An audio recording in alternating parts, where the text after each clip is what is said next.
Oh, and welcome back. Cole Trickle Jr. here. I'm in front of the Slipstream. There's nobody else here. Everybody else left for some reason, so I'm in charge. Don't know how that happened, don't know why that happened, but here we are. But luckily, I got a couple special guests with me. Matt is going to join me here shortly, but Desiree and Virginia, also known as the Formula One twins, all the way from Hamburg, Germany, joining me here. Here we go. We got lots to talk about. Formula1twins.com. Check them out. Thank you for tuning in. Thank you for listening. Thank you for supporting. We appreciate it. We couldn't do it without you. Don't look in the review, right? Stay in the Slipstream. Enjoy. How many races did you go to last season? Last year we've been to 6 races in total. Yeah. 6 races. Yeah. Okay. Yeah, quite a lot. That is quite. I feel like you came to America. So what's the furthest? Is America the furthest track you've been to? In Miami? Yeah, Austin was way wider. Mm-hmm. Yeah, right. I think the flight took longer, 1 hour longer. Yeah. All right, it is also another time zone, right? In Austin, I think it's another time zone. Versus Miami? Yes.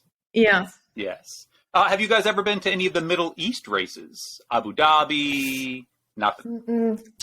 No, never. I would love to go to Abu Dhabi because it's the last race of the season. I think it's a great spectacular, isn't it? It seems, we're obviously very excited for the Las Vegas race to happen here. And we're thinking that maybe in a handful of years, it will be the last race on the calendar. I did see yesterday that they signed until 2032 for the Las Vegas race. Oh, that's quite long. We don't even know what the track. We don't even know if it's a good racetrack yet. But they sure do sign long-term deals with a lot of these tracks. Same with Qatar. I think they signed a long-term deal at Qatar as well, and we've seen them race there once. So hopefully we get some good stuff for the coming season. But yes, so. Let me give you all a little background on us and kind of what we're going to do today. So half of our crew is missing. One of them is at the Super Bowl, and one of them is in West Virginia for work. So we're kind of spread everywhere. So there are normally 4 of us here. We are obviously based in the States. I'm Cole Trickle Jr. I'm based in Denver, Colorado. And then a couple other guys are based in the South, so Georgia and South Carolina. So we're kind of everywhere. And we actually, surprisingly, one of the guys who's at the Super Bowl is my little brother as well. So there is a little family tie here that it's very exciting for us to be even in the space with Formula One, especially in America, because I don't know how y'all feel about Drive to Survive, but obviously here it's the biggest thing that's happening in America other than the Super Bowl. Yeah. So do y'all think, I say y'all a lot, do y'all think that Drive to Survive is good or bad for the sport? I think it's good for the sport. I think it attracts many new fans, especially young fans. And this is the target group F1 is looking for. So I think it's a good thing for the sport. Yeah. Yeah, definitely. Do you think it has shined light on any characters to bring them to the forefront of Formula One? For us, obviously in America, we hope for Haas, but we have realistic expectations. But we love Gunther, right? Who doesn't love? He's maybe got to be the favorite character on Drive to Survive, but that's just our opinion out here. Do we have a favorite character so far? Favorite character? I think in the first 2 seasons, there was a big light on Daniel. And I don't remember the third season and the 4th. More Daniel, sure. Daniel. Yeah, Daniel. We all know the drivers and their characteristics. But Yuki, for example, he was a new character for me. But he was a rookie, so that's normal. And he was also very funny. The toilet scene, wasn't it? Yeah, Yuki was really funny. I think we were all surprised at what a fun character he was. We didn't get much of. Hopefully, this season we get some Wang Yuzhou because I know nothing about him at all other than what we see on the track. But it was fun to get to know Yuki, and I'm curious how he and Nick get along because obviously we had a we thoroughly enjoyed watching he and Pierre, their bromance, grow on the track together. So I know, right? Same. We're excited for Pierre. We've had many conversations on our podcast about Pierre should be leaving Red Bull. It's the right time for him to leave. We think that Alpine is probably the best move for him. We said this a year ago, being that it's his home constructor, but we're really excited to see how he and Esteban get along on the track. Mm-hmm. So, of the upcoming season, I know we have some Lewis fans. Mm-hmm. What are we hoping for? If you could predict 23, who do you think wins and who do you want to win? What do we think? Oh, here comes Matt. Hey, Matt. Hey, everybody. My Wi-Fi wasn't working a second ago, so I kind of started out. All good. I just I'm picking their brains about predictions and basics of. I just asked who do they think will win this coming season, and who do they want to win this upcoming season? Yeah, I think it's easier to answer like who we want to win. I think that's obvious. Mm-hmm. Of course, we're hoping for Lewis to win. But I mean, at this point of the season, it's very tough to tell who is going to win because I haven't seen the car performances. So yeah, I can't make a guess.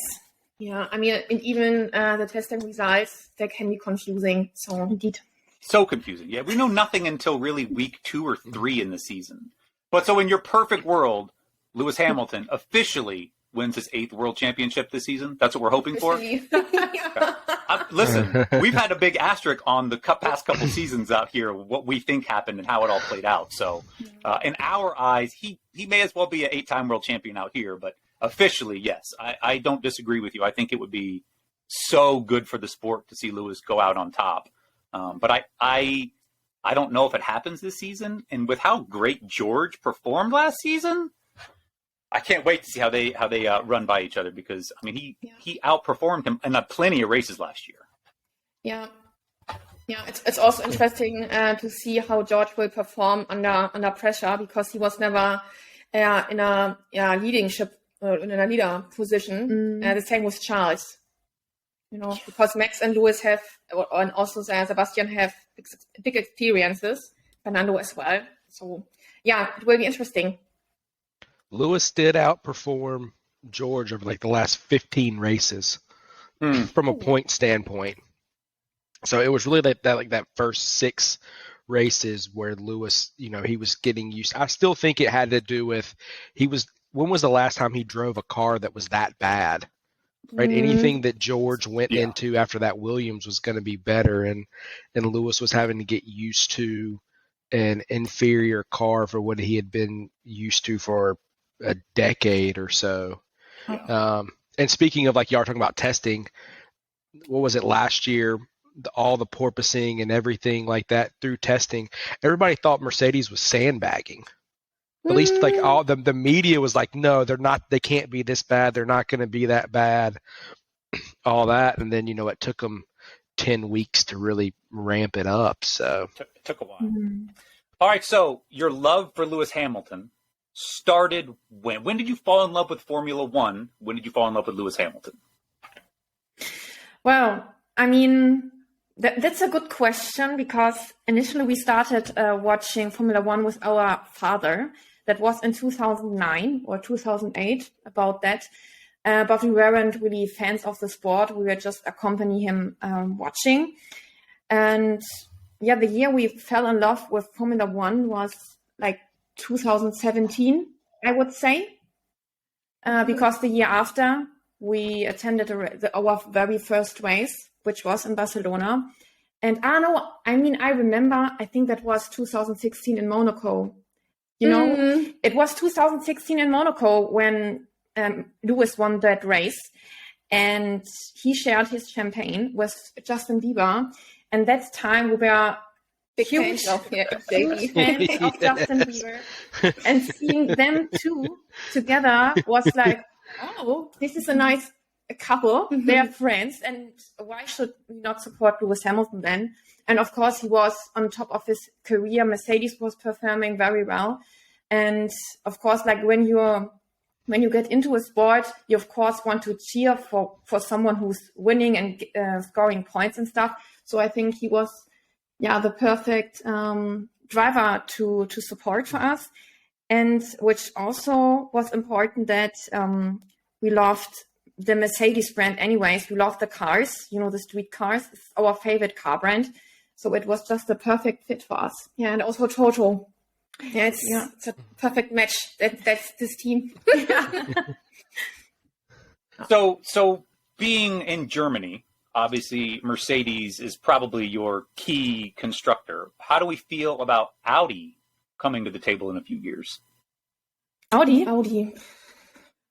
Oh, well, I mean, I think it could be, very interesting and maybe rise awareness for Formula One in Germany again, because like this year and also the last year, I think the interest has decreased, which of course maybe is, one of the reasons may also be that of course we didn't have any competitive German drivers.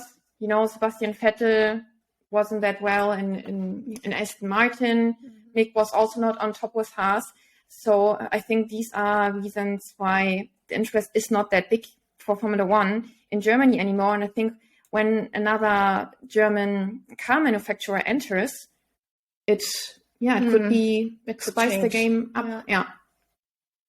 Yeah, hopefully it does. Obviously, y'all have a rich German history in racing. So when y'all say that the interest is down because you had 2 drivers on the grid who weren't that fast and a couple constructors in America, we have to deal with Haas, and hopefully now we have Ford potentially coming, which will give us something to cheer about, and maybe Andretti and GM with Cadillac. But I feel like y'all have had.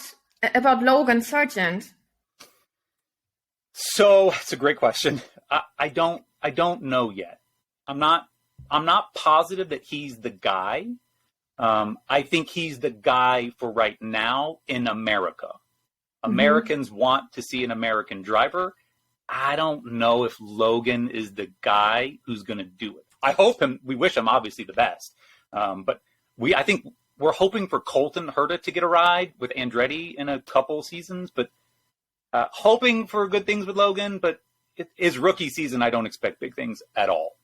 He wasn't really even on our, not want to say not on our radar, but when we were talking earlier in the season, kind of when the whole driver carousel starting to go around, Colton Herta was kind of the assumed next American in Formula One.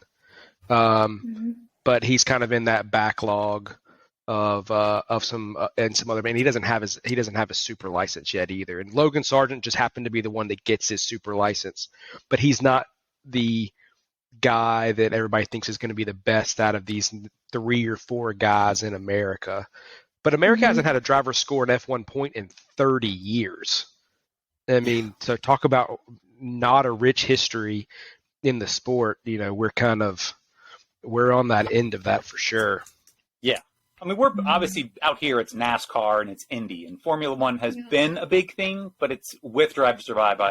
Since we've started our podcast, every single one of our friends asks us about Formula One. Everyone we run into on the street asks about Formula One. So it's growing here. So to hear out there that it's not insane like it is here, that's weird to me. That's interesting. We do feel bad for Mick. I really hope Mick gets a ride. I'm a McLaren guy, so obviously being the reserve driver, we're hoping maybe he can slide into a controversy like Oscar Piastri had and just get a contract. But we were disappointed for Mick, just hoping for good things, and I'm still hoping maybe he ends up at Audi. We would love to see like Nico Hulkenberg and Mick, 2 German drivers for a German constructor would be incredible to see. But you're missing Sebastian. I mean, many people hope that Sebastian comes back. Well, I love Sebastian Vettel. I love Seb. He's a good. Well, I think all the drivers are probably good people, right? We just assume that. But Sebastian Vettel seems to go above and beyond to be a good human, a nice person, an overall well-respected husband, father, nice guy. No one says anything bad about Sebastian Vettel other than our friend Brady. Oh, Matt, you're muted. It would be kind of a perfect situation where Michael Schumacher comes out of retirement to go to a German constructor for 2 years, and Sebastian comes out of retirement to go to a German constructor. Let's go Schumacher Vettel all in one back, have them, their families are so intertwined at this point. Put them on the same team. Even if Vettel's 44 at that point, just let him get in a car. 44. It's so take me back for a second. All right, so your first race, you go to Barcelona. You fall in love with being there in the live sport. I'm assuming it's an incredible, unbelievable experience. And at that moment, you think to yourself, okay, well, we're going to do this. How do we do this and figure out how to get paid? And we're going to tell our parents, this is what we're going to do. We're going to go to races and we're going to try to figure out, because is this your full-time gig? Do y'all just do Formula One and that's it? I think firstly you have to say that we didn't start with this account in 2018. It was in 2021. So it took us a few more years to figure out Formula One is a very big passion of ours, and we have to do this on social media.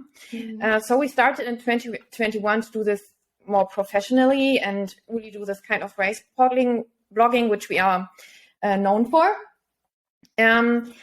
But in terms of our parents, I would say they're not that supportive. No, they are not that supportive at all, to be honest. I mean, I think maybe they think it's just a hobby for them. It's like a period that they are interested in the sport and want to attend the races. But for us, it's more than just a hobby. We always say that we want to turn our passion into a profession. We just see that the community loves what we are doing, to getting them as close to the race as possible, because not every fan has the chance to attend a race, maybe because it's too far away or it's too expensive. So we see each other, or we see the both of us, as a bridge between the sport and the fans. That's beautifully put. That's well done. I fully get that. It's awesome that y'all get to follow your passion first and foremost. To be able to do what you enjoy doing and to create content that you love is incredible. Anytime you guys make an Office video, The Office, we love The Office. Yeah, I crack hysterically. So do you like the Michael Scott Office or the Ricky Office, the original one? Do we have a preference? Scott. Yes. That's what she said. Let's go. He's the best. Yeah. It's such a pity that in the last seasons he left. It was I so know. weird, The Office without him. Yeah. I feel like they tried to do we're getting off on a tangent here, but that's okay. I love The Office. I feel like they tried to do a good job. They brought in Will Ferrell. They brought in a couple people to try to fill that void, but it was never the same. Michael Scott was the show. He was the best. Yeah. Absolutely. I almost cried when I saw him on the wedding of Dwight and Angela. It was probably one of the best season finales of any television show that was ever produced. I thought that was a good way to end it, how they did. We'll get off the Office tangent because we love The Office. So last season we did 6 races, okay? Right? You went to 6? Mm-hmm. Where are we going this season? Do we know? Have we booked anything? Is anything official confirmed yet? No. We have not booked anything in terms of Formula One, but we will attend a couple of Formula E races, as we will work as content creators for them, which is going to be, it's going to be very exciting. They have an influencer program, which is called The Offset, and we will be part of this season. So, the first race we are going to attend is the Berlin E-Grand Prix in April. So it's in Germany. It's only like a 3 hours drive or something. We could also come there by train, which is more economical friendly, which underlines the approach of Formula E. So excited. Perfect. How many Formula E races are y'all going to be attending this season? Do you know?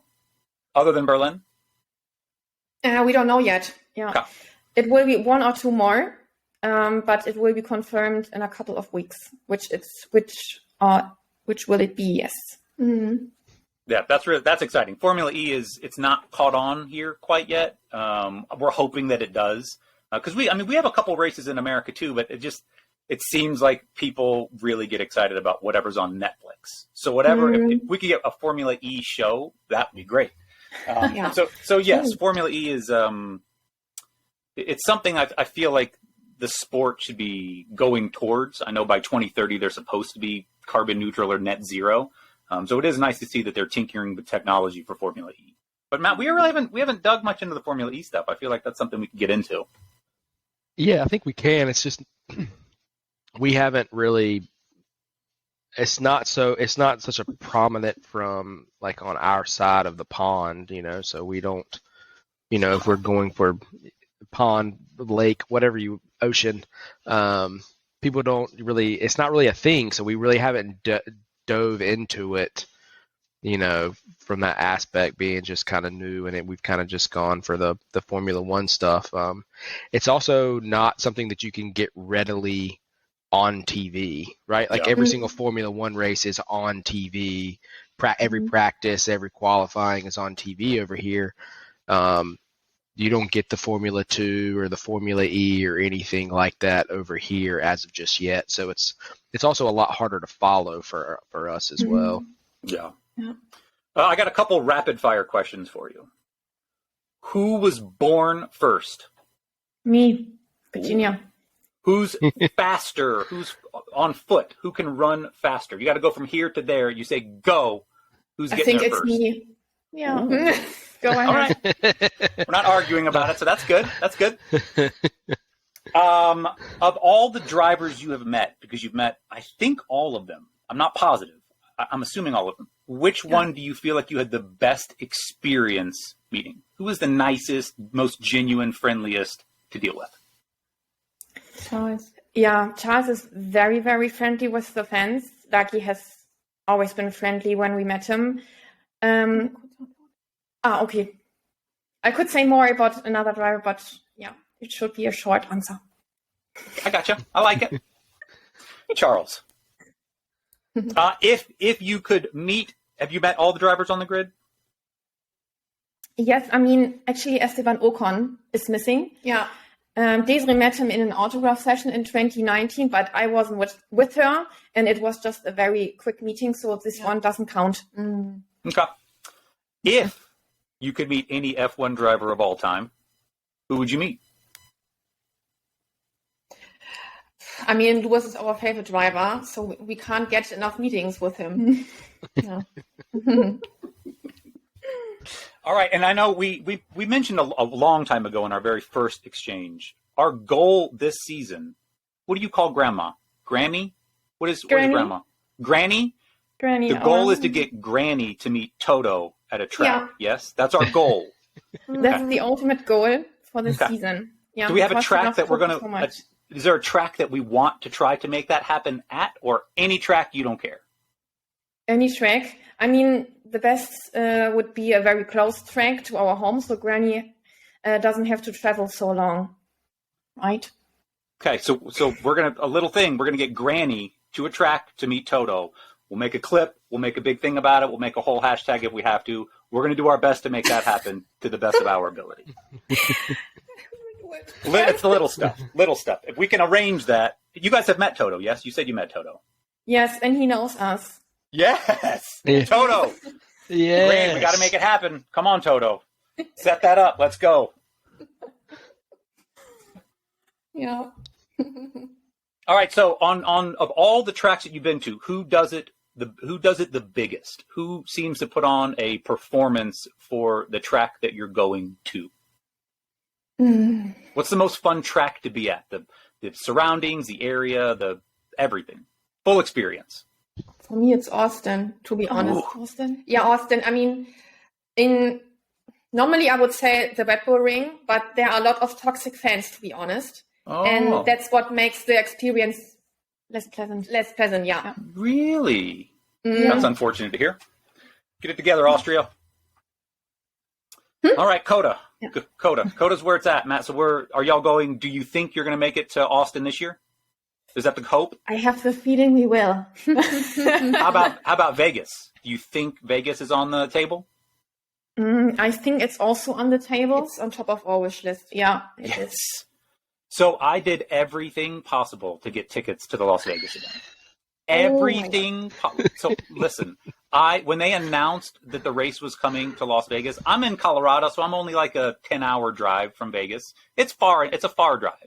So I started calling hotels the day that they announced that the event was happening in Las Vegas. And all the hotels told me, stop calling. We're not taking reservations for a year. I called every week asking to make a reservation. Every week they told me, stop calling this hotel to make a reservation. We're not taking reservations yet. So then I get on the pre-sale to get tickets, and it says it's guarantees to get you tickets, right? I wait in the queue for an hour to get tickets. We get no tickets. The only tickets that are available by the time I get to the queue are $2,500 a piece tickets to go to a race in Las Vegas. Oh my God. It's insane. It's insane. The Las Vegas race will be it'll be the highest ticketed event in all of America, maybe in all of the world. It will be, we tried to, I look at hotel rooms, they were $2,500 a night just to get a room. There's some hotels that are like selling like a weekend experience, and it's like $1 million, $2 million or whatever to go for like three. Sorry, somebody's outside my house right now. I mean, the point is that it's nothing for like a normal fans, you know. It's only for VIP guests and all that stuff, and I think that's not the way Formula One should handle that. I couldn't agree more with you. The people who are like super fans, obviously, y'all are like, we should have access to get tickets, but it did not feel that way. It felt like if you had VIP access, you got tickets. So come on, Las Vegas. We really want to come to the race. We know that there's space there, but you've got to make some room for us. Tickets are out of control expensive. Yeah. I feel like we did the math. It was cheaper for us to fly from the States to come to Spa, go to a race, get a hotel, do the whole thing than it was for me to go 10 hours away to Las Vegas. Yeah. Yes. I do believe you. I feel like that's not what the sport should be about. It shouldn't be that kind of expensive to go. That's kind of the fear of it coming over here. Like America, for better or worse, America is great at capitalism. So it's literally, it is the big thing now. So if people will pay it, they'll charge it. So somebody's going to pay for that $1 million experience. So they're going to do it. And it's the common fan or the super fan that just wants to go experience. It does get pushed out. I would say over here more than it does probably anywhere else. It's kind of a bummer. I feel like getting tickets to probably Austin is still manageable, but I think Miami and Las Vegas, unless you're an influencer or you have somebody in the know, getting tickets is impossible. Yeah. So it's great that the sport is growing, it's blowing up in America, and I do think we will eventually have 5 races here in a few years. I think we could call for it. I hope that they're not like Las Vegas where nobody has access, because it's no fun anymore. It defeats the whole purpose for everybody. So that's my rant on Las Vegas. All right, so the goal is to be at a handful of tracks. We're going to a few Formula E tracks. We're also going to have Toto meet Grammy. That's going to happen. What else is happening in 2023 that y'all would like to talk about, that you maybe want to give a shout out to any of your followers, any of your friends, anything that's happening that you want to plug? I mean, for this season, we have big dreams. I mean, one of our biggest dreams is really to shoot content with a team, you know, to get invited by any team and just be there with the team for the whole race weekend and just see what's going on there, show our community and beyond, of course. To just get the fans closer to the sport and to a certain team, which we are invited then. Right? Correct. We will work on that. Beautiful. Have you gotten all of your friends into Formula One? Have you turned all your friends into it? Nobody. I think we have turned nobody into Formula One fans. We are not the most influential. I love that. Yeah, but I love that. yeah, I didn't even try. So we did not try. So obviously out here, has not been a thing. But growing up in Germany, Formula One had to be a huge part of everyone's lives with the Schumachers and the Vettels. Like it had to be such a huge piece growing up. Like every weekend, all over TV, it's always racing. Has to be, right? Mm-hmm. Yeah, as I mentioned before, it has changed. I mean, like if you look at the year 2010, for example, Formula One was on free TV, but that has changed like 2 years ago. I think it's not on free TV anymore, so it's pay TV now. So to watch the races, you have to pay for a certain TV station, and then you have access to Formula One.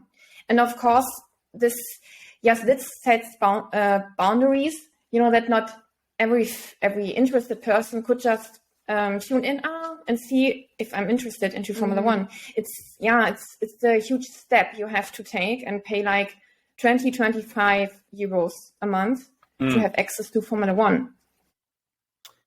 Yeah, we had the same problem out here not with Formula One, but with like our local sports teams. If they're not sold out, if the events aren't sold out, they black out the games and all of the local spots. So that's crazy to think that they don't broadcast all the races on normal television for everybody. We get it out here, it's ESPN, but we pay for the Formula One. There's like the package, right, where you get the F1 Pro but I feel like having the access to all the drivers' views, man, I feel like all the fans should have access to that stuff. That is good content that they put out. Yeah. True. Matt, what else you got? Anything exciting? There's a lot of exciting stuff. Let's see. What is liveries? I have real fast question. So far, liveries. What do we like so far of the liveries? We've got a few. Yeah, I like the Alfa Romeo livery. It looks a little bit like a Ferrari. Yeah. But I think the black and the red match is good. Yeah. I agree. I think that's so far, it's got to be our favorite one so far. What's our least favorite livery so far? I mean, what should we say? The Red Bull and also the Williams, they look the same.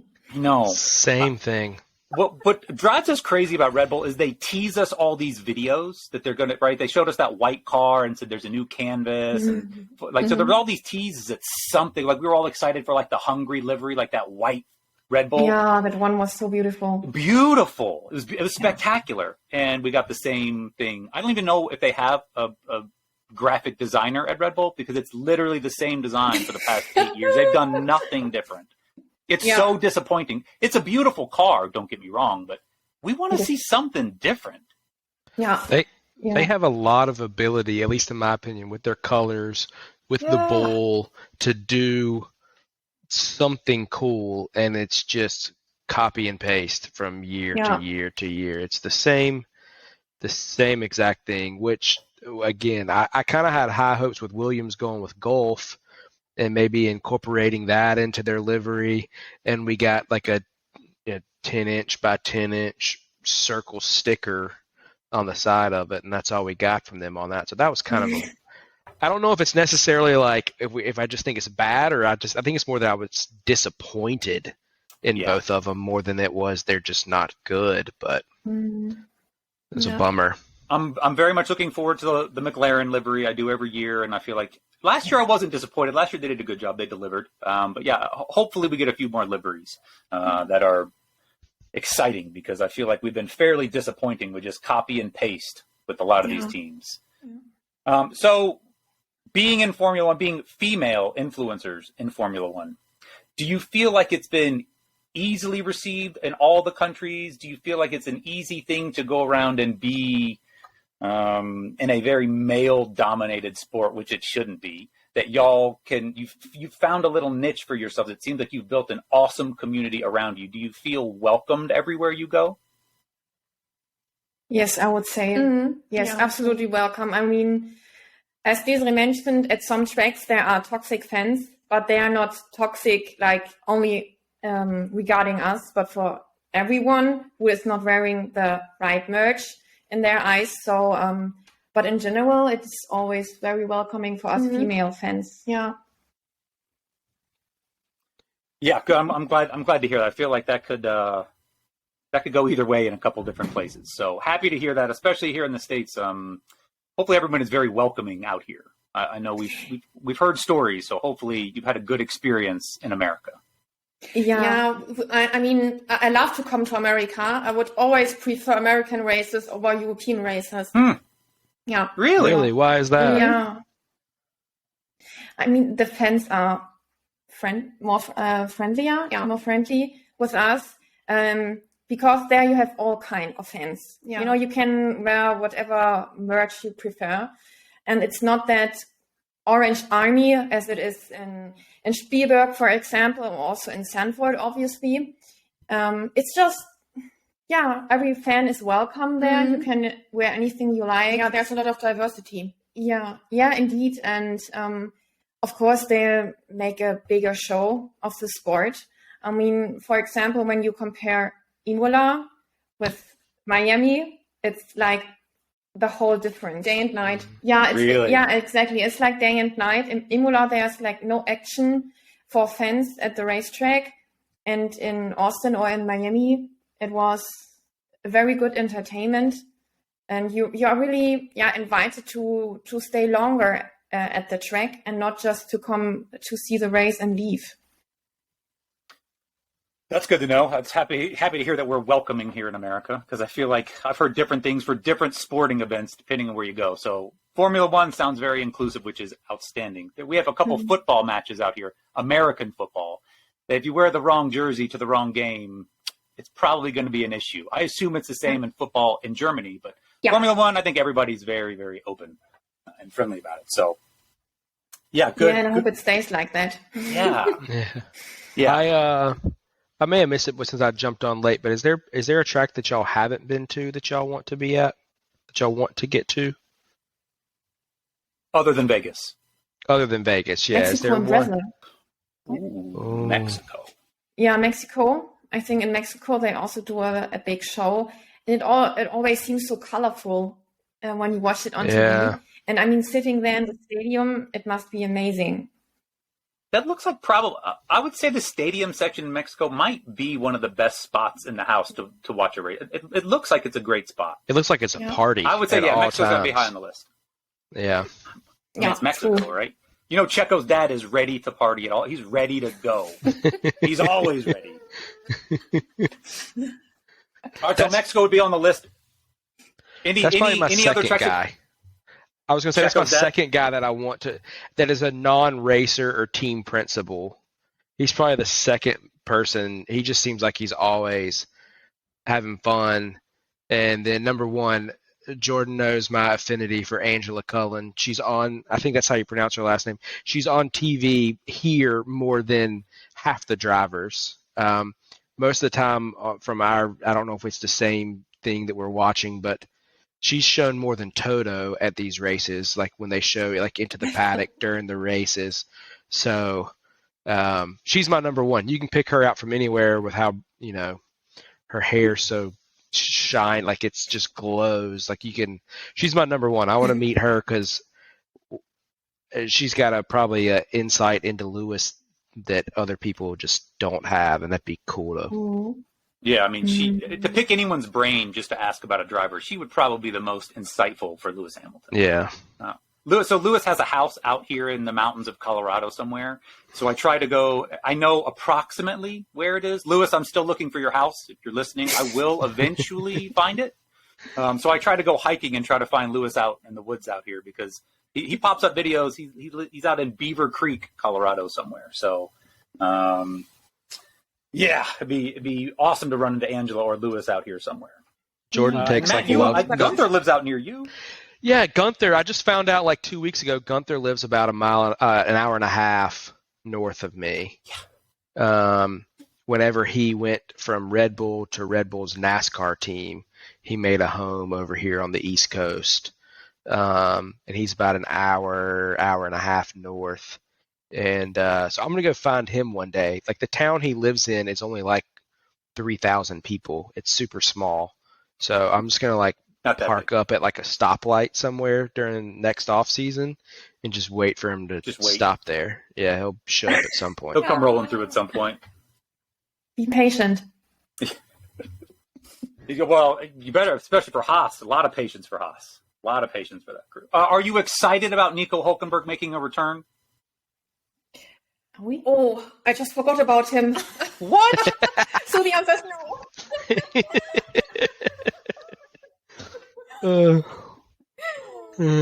Yeah, we lost Mick, right? So losing Mick to get Nico, good move, bad move. Happy about it? I think time will show if it was a good move. I mean, I can understand the reasons why they dropped him. Like, for example, I think he was a very expensive driver in terms of crashes. And, I mean, maybe they just changed the strategy and said, okay, we will go with a more experienced driver. So, I don't know. I'm going to ask Günther one day. Do people love, like, who's the hometown favorite driver? Not Lewis Hamilton. Who's the hometown favorite driver out there? Who do people? Seb is gone, so it can't be Sebastian Vettel anymore. Mm-hmm. Nico, Mick, like who do we love out there? Is there a fan following in Germany? I think there's not at all. Really? I don't think so. Yeah. Well, we're excited to see the Hulk back. We were disappointed that Mick lost that ride, though. Hopefully he finds another seat. But I agree with you. I think it was an experience thing, and Nico brings good experience, minus being on the podium. He will probably cost them less money. But yeah, Nico's not young. You can't really build a team around Nico anymore. It's just try to survive and score whatever points you can. But I think you can build a team around Mick. I don't really get it yet. We'll see what they do. Yeah. Well, we thoroughly appreciate all the time that you spent with us. I would love to check in with y'all again later on this season, and we can talk predictions, or if we haven't gotten Grandy to meet Toto yet, we can make that happen. But we super appreciate the time. We love your content. Anything that y'all do, keep it up. Anything we can help you, please don't hesitate. And hopefully, if you come out to Austin, we will hopefully be doing a show out there. We would love to see you. But yeah, if you come to the States, maybe we'll have somebody there. You'll have to keep us posted. Yeah, that would be so cool to do a live show in Austin. Trackside. That's our goal. Your goal is to bring fans closer to the sport. Our goal this season is to do a live show at Austin. Is what we're hoping. We're slowly making some wheels turn to hopefully make that happen. So if it does, we'll see you there.